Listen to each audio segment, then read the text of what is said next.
Greg, what do you think the difference was out there today? I thought, in simple terms, we were disconnected most of the day, and in between things, and they were far better connected than we were. It's just, in simple terms, there's a lot of little detail that might go into that in some ways, but they were more cohesive as a group, both on the defending side and then on the attacking side when they won it, than we were. And because of that, they were able to, I thought, control the game through much of it. We was very little of that. I think within that as well, just too many careless sort of losses of possession. You lose possession carelessly between your lines, you're always going to be in recovery defensively, because if you want to be a possession-oriented team, in order to possess, you got to open up the space. But if you turn over the ball carelessly, then you're exposed. That doesn't mean that they're always going to score in those transitions, but you're going to be in recovery and you're not going to be controlling much. And I thought we had too many of those as well. I think I said seven lost back passes in the first half. And you can't, if you lose back passes, you're going to have a bad day. So yeah, we were disconnected in that way. I thought we were disconnected in some of our possessions, so that, it's one thing to pass the ball around and keep possession. It's another thing to take a possession and turn it into a real attack. And in order to turn something into a real attack, you have to have people who are moving in coordination with each other to manipulate the defending positions of the opposition, to create space, to get behind them.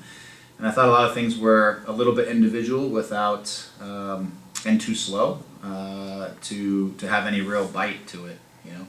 To be fair, at the end of the game, when we were down a goal and pushing for one, was the first time I thought we actually skipped past people. We tried to switch the ball from one side to the other. We tried to put the ball behind their line. We put some things in front of the goal. We actually made them have to come up with a play or two.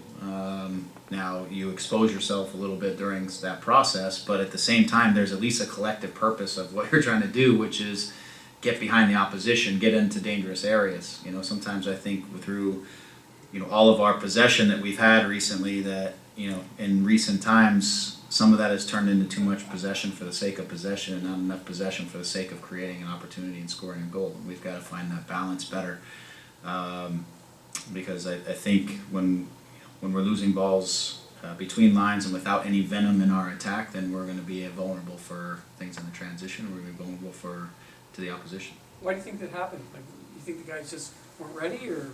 No, I don't know if it's ready, because I think in the first 5-6 minutes, to be fair, we were in decent positions for each other. I think the ball is moving.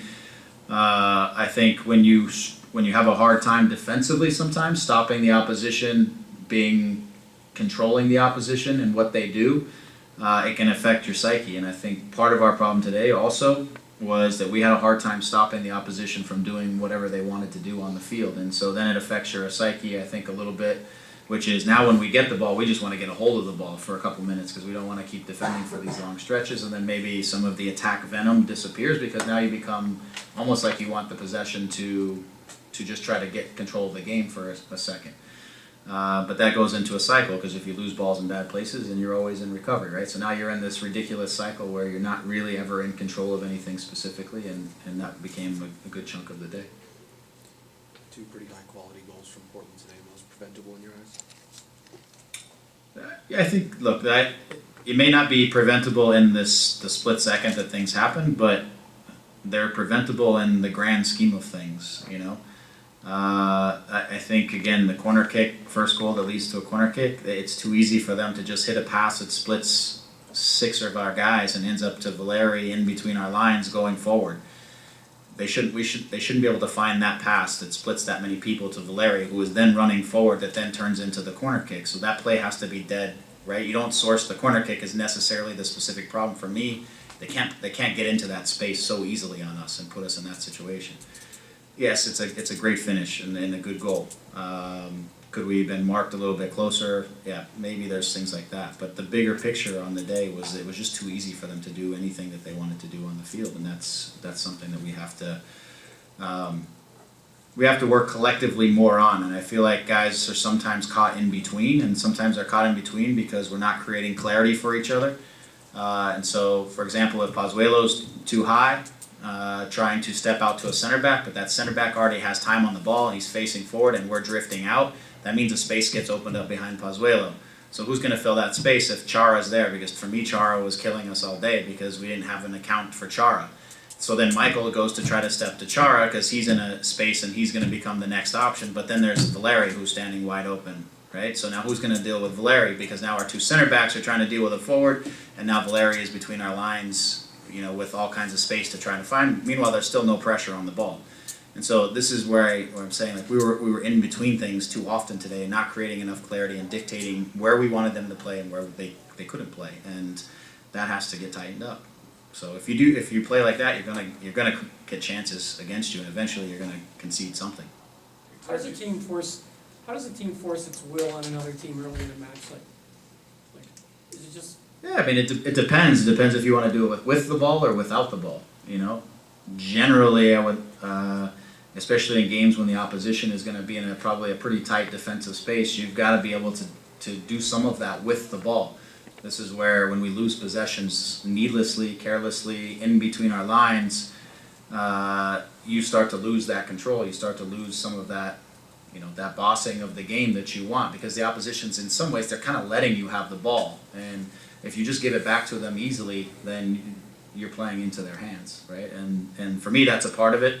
I thought that was a good chunk of the first half, is just we lost the ball so easily and lost it between our lines that we were a lot of times in recovery defensively. And when you're in recovery, you're not really dictating anything. You're just trying to reorganize as much as you can. And it becomes a cycle. And today we never got out of the cycle. That was the issue.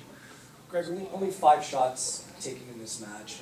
You kind of mentioned possession for possession, but how much did you miss Altidore? And the second part of the question would be, I know you kind of want another attacking player in the team. Is this the type of game that kind of require maybe a different type of player than you have right now?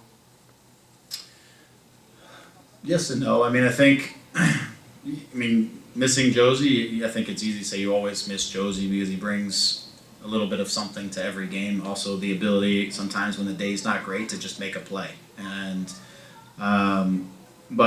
you miss some of his, creative running off the ball, that thing that he sees maybe a split second faster than anybody else that maybe Pozuelo can connect to, maybe. But again, you don't win many games over a season if that's what you're relying on. You win games consistently over a season by collective performances and things like that. So, I think our issues were different. In terms of a separate attacking player, yeah, I think sometimes in these games when you have teams that are in a nice tight block, that it's important that you can create an individual, a one-on-one situation perhaps, and that one-on-one situation requires somebody who can run at somebody and unbalance a team in an individual basis. And,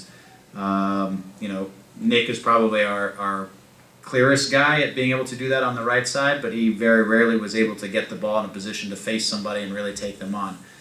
Second is we just need guys to sometimes make these selfless runs into the space behind the back line. Whether they get the ball or don't, they're going to create a question for the back line, whether that is, are they going to drop or are they going to stay? And I feel like, again, sometimes through all our possession, there's a lot of people looking for the ball at their feet and not enough threatened for the space behind that really kind of ask some of those questions. And that's where possession becomes for possession's sake and without the idea of getting to the end line and creating a chance. And again, I think purpose came back into, in terms of finishing attacks, came back into the equation when we got down, but it needs to be from start to finish, that this idea of constantly like attacking and probing and going after the other team is a consistent theme, not something you just do when you need a goal in the game where you're down. So Was the turning point for you just conceding so quickly after you scored that goal in the first? It didn't help. Yeah, it didn't help because maybe if we hold on for 5-10 more minutes or till halftime, they adjust, they separate, gaps open up a little bit clearer, maybe. But I still feel like, again, we were still losing balls too carelessly, which gives the opposition life. And then we were having a hard time getting that clarity on the defensive side where we could really dictate things. And it doesn't take much. They're a good team with smart players, and it doesn't take much. It can be 5 yards, and a guy like Chara, if you're 5 yards away from him, it means nothing to him. You've got to be tighter than that. Valeri, if you're 5 yards away, that's not pressure for Valeri. He's still going to play any pass he wants to, and so we need clarity in order to get tight to people, and when we get tight, we can disrupt the opposition's, play. And today we were in between too much. Coach, what's your message to the guys when they do have a performance that's a little more disconnected than normal? Yeah, just we have to tighten up. We have to be very specific when we get back this week on what those disconnections were and how they need to get sorted out. We've got a really tough stretch coming, which is the reason this game I think is an important one, because we're now going to go 5 games in 15 days, which is not an easy stretch for anybody. So you want to go into that, and we'll have this week to prepare to again just reconnect. Look, for me, they're not big things. For me, it only takes 1 or 2 guys to be just a little bit out of position to create this sort of cascading effect, and so I think we just need to reset that a little bit more, and then I think we have to find as a group our behavior has to be more careful with the ball but more purposeful in our attacks, and that is it's a behavior thing and a mindset thing as much as anything. Greg, So, Coach- at the end of last season, you said the team needed to change their attacking identity and bring a little bit more width to the Yeah. team. Are you content with what you've seen now, or do you feel that that still needs to come? And does this group have it in them to do that, or do you still feel like there needs to be potentially an addition to that squad to bring that exact requirement that you want to? The first answer is no. We still don't get. It's not even that our players don't give us enough from the width. I don't think we give our players who are in the width enough opportunity to give us something from the width, which is different, which is the mindset of the team to use the players on the outside in an effective way. And those players, now what are those players' behaviors? Are they doing things that are going to give us that edge that we want on the width? Those are the 2 questions I have, and I think sometimes we force things down the middle too much, and we don't give our wide players the opportunity to actually have the impact that we need them to have, because if you have nothing on the width, you're never going to get anything through the middle, because teams are just going to defend the middle. And then if you're playing against a team that's sitting back, you're vulnerable in the transition because they're just waiting for you in the middle of the field. Again, why at the end of the game we were a little bit more successful is because we started finding the outside players earlier in deeper positions, and we were able to put balls back in front of the goal. Is it something that we still would be looking for? Yes. But I still also think as a team we have to be willing to use the wide channels more and use them in a way where we are, again, trying to get behind the back line of the opposition, not just necessarily using them for possession, the wide channels for possession. So I think that's sort of a 2-pronged answer to that. Thanks. Thanks, guys. Thank you.